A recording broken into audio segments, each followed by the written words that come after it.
تو پھر سارے بول کے کہتے ہیں اب جو طوفان آئے گا وہ سخت ہی آئے گا، اس لیے کہ گھٹن جتنی زیادہ ہوتی ہے پھر فضل بھی اتنا، جن لوگوں نے تکلیفیں زیادہ سہی تھی رب نے عزتیں بھی زیادہ ہی عطا فرمائی، جن لوگوں نے تکلیفیں زیادہ سہی نا انہیں اللہ نے درجہ بھی، حضرت بلال حبشی نے بڑی تکلیف سہی، مارا کرتا تھا امیہ، بڑا مارتے تھے، اتنا مارتے تھے کہ موٹے، آپ نے کبھی دیکھے ہیں دیہاتوں میں موٹے موٹے پائے ہوتے تھے چار پائیوں کے، موٹے موٹے پان کی چار پائیاں اور بڑی چار پائیاں کافر بچھا کے بیٹھ جاتے اور حضرت بلال حبشی کے پیر ان کے نیچے رکھ دیتے، ہاتھ ان کے نیچے رکھ دیتے، آگ لوہا گرم کر کے اس کے اوپر ننگے بدن لٹا دیتے۔ مکے نے بڑی آزمائشیں دیکھی، پھر اسی مکے نے مدینے نے عجیب رنگ دیکھا کہ میرے نبی معراج سے واپس آئے اور حضور نے عظمت دی، فرمایا بلال یار تیرا بڑا مقام ہے، تو مدینے میں چل رہا تھا اور میں جنت میں تیرے قدموں کی آواز سن رہا تھا، کتنا تیرا مقام ہے، کتنا تیرا درجہ ہے، میں وہاں تیرے چلنے کی آواز سن رہا تھا۔ حضرت ابو بکر صدیق رضی اللہ تعالیٰ عنہ نے اس زمانے میں حضور کی نوکری کی جب دوسرا جانثار کوئی نہیں تھا، سارے لوگ تانے دیتے، کہتے ابو بکر تو اکیلا ہی سیاںا ہے، سارا مکہ مخالفت کرتا ہے، تو جان ہی نہیں چھوڑتا، سارا زمانہ مخالفت کرتا۔ ابو بکر صدیق نے مال بھی دیا، جان بھی دی، شہزادی حضرت عائشہ بھی دی حضور کی خدمت میں، ہر چیز لٹا دی۔ دنیا کو پتا اس دن چلا جس دن میرے رسول پاک صلی اللہ علیہ وسلم مسجد نبی میں بیٹھے تھے، درجنوں صحابہ تھے، حضور نے فرمایا ابو دردہ کو تو بلاؤ۔ جناب ابو دردہ حاضر ہوئے تو کہتے ہیں حضور کا چہرہ دیکھا تو ناراضگی ہے چہرے پہ، میں نے دیکھتے ہی کہا حضور آپ مجھ سے ناراض ہیں؟ حضور نے فرمایا ہاں میں ناراض ہوں۔ جب یہ لفظ کہے تو میں کانپنے لگا، حضور ناراض ہو گئے؟ میں نے کہا یا رسول اللہ میری غلطی۔ تو نبی پاک نے فرمایا تو میرے ابو بکر کی عظمت نہیں جانتا؟ حضور جانتا ہوں۔ حضور کیا ہوا؟ نبی پاک نے فرمایا کل تو گلی میں گزر رہا تھا، ابو بکر بھی گزر رہا تھا، تو نے سوچا ہی نہیں تو میرے ابو بکر کے آگے آگے چل رہا تھا؟ یہ خیال ہی نہیں آیا تجھے پتا نہیں کہ جس نے میرے ساتھ نیکی کی میں نے بدلہ چکا دیا ہے، ابو بکر کا بازو تھام کے اللہ کی بارگاہ میں لے جاؤں گا، میرا رب بھی اسے بدلے عطا فرمائے گا۔ یہ عظمت، یہ شان، یہ بلندی اور رفعت مشکلات سے گزرنے کے بعد ملی۔ میرے نبی پاک صلی اللہ تعالیٰ علیہ وسلم کے ساتھ مولا کائنات شیر خدا حضرت علی نے 9 سال کی عمر سے وفات شروع کی اور تا دم آخری حضرت علی نے وفا کی مصطفیٰ سے، کٹھن مراحل سے گزرے، کٹھن مراحل سے۔ حضرت علی کہتے ہیں میں ہر جنگ میں ہر جہاد میں ساتھ تھا، پر جس دن مکے اور مدینے سے آنے والوں کو حضور بھائی بھائی بنا رہے تھے، مہاجر اور انصار کو بھائی بھائی بنا رہے تھے، فرماتے ہیں میں تنہا کھڑا تھا، کوئی کسی کا بھائی بن گیا، کوئی کسی کا بھائی بن گیا، میں اکیلا کھڑا تھا اور میں سوچ رہا تھا کہ یار میں کدھر جاؤں۔ کہتے ہیں میں اس حد تک آیا کہ میرے آنسو بہنے لگے، لیکن میری مشکلات کو آسانی تب ملی جب مدینے کے چاند دھیرے سے اٹھے، میرے قریب آئے، میرا بازو تھاما اور فرمایا علی باقی سارے بھائی بھائی بن گئے ہیں، انت اخی فی الدنیا والآخرہ، تو میرا بھائی ہے، دنیا میں بھی میرا بھائی ہے، قیامت کے دن بھی میرا بھائی ہے۔ حضور نے اعزاز دیا اور غدیر خم کے موقع پر حضرت علی کا بازو تھام کے کھڑا کر کے حضور نے فرمایا من کنت مولا ہوں فہذا علی مولا، فرمایا جس کا میں مولا ہوں اس کے علی بھی مولا ہے۔ محبوب پاک سید عالم صلی اللہ علیہ وسلم نے جن لوگوں نے مشکلات برداشت کی پھر ان کو اعزاز ملا، ان کو درجے ملے، ان کے لیے جو آسانی۔ حضرت عثمان غنی نے صحابہ میں سب سے زیادہ مظلومیت کاٹی، سب سے زیادہ مظلومیت، 40 دن پانی بند رہا، کھانا بند رہا، تکلیف اور آزمائش کا وقت ہوا۔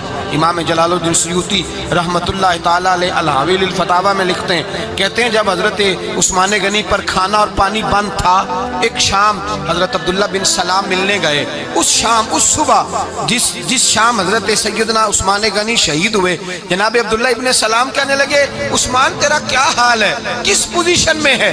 تو کہتے ہیں جناب عثمان غنی کہنے لگے عبداللہ آج میں بڑا سکھ میں ہوں۔ کہا 40 دن بیت گئے، کھانا نہیں آیا، پانی نہیں آیا، تو آج کیوں سکھی ہو؟ فرمانے لگے آج مدینے کی سامنے والی گلی میں میں نے مصطفیٰ کا دیدار کیا ہے، اور نبی پاک صلی اللہ علیہ وسلم نے فرمایا عثمان اگر تو کہے تو تیرے لیے پانی کا بندوبست کر دیا جائے، تیری مشکل آسان ہو جائے، اور اگر تو کہے تو تیرے لیے وہ آسانی کی جائے کہ آج تو میرے پاس آ کے روزہ افطار کر لے۔ تو حضرت عثمان غنی کہنے لگے میں نے مصطفیٰ سے عرض کیا حضور مجھے یہاں کا سوکھ نہیں چاہیے، مجھے وہ آسانی چاہیے جو آپ کے پاس افطار سے ملے گی۔ فرمانے لگے آج میں رخصت ہو جاؤں گا، افطار رسول اللہ کے پاس کروں گا۔ حضرت عبداللہ ابن سلام فرماتے ہیں پھر اس شام حضرت عثمان شہید ہو گئے۔ لوگ کہنے لگے عثمان شہید ہو گئے، اور میں کہنے لگا نہیں، انہوں نے جا کے نبی پاک کے دسترخوان پہ روزہ افطار کر لیا ہے، روزہ افطار۔ بھائی پھر بعد میں جو آسانی ملی ان لوگوں، جو ان لوگوں کو درجات نصیب ہوئے، کٹھن حضرت عبداللہ مزنی حضور کے غلام تھے، قبیلہ مزن کے رہنے والے، والد فوت ہو گئے، چچا نے پالا تھا۔ جس دم یار پیارے بچھڑن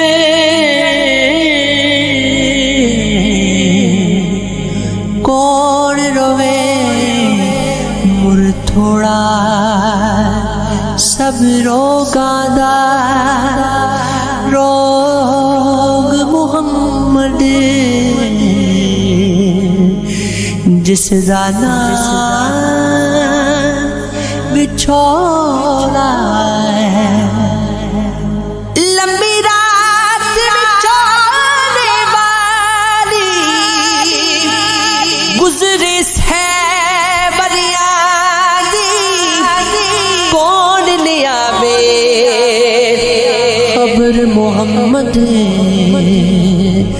سجڑا دور گیا دی سگد ساتھی